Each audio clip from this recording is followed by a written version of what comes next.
How to fix Instagram swipe reply option. Hello guys, so all what you want to do to fix it is very easy and simple. The first step, open the settings on your phone and then go to the apps manager like this. After that, you have to open the apps and then wait a few seconds. It will start loading the apps that you have on your phone, and after that you have to scroll like this, click on the Instagram. Now here, click on the force stop option.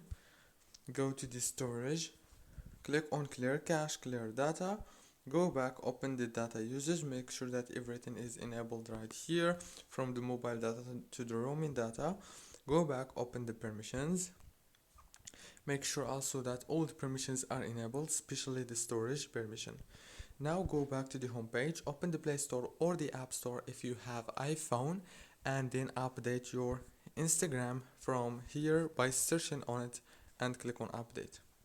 Don't forget to like and subscribe. Thank you for watching.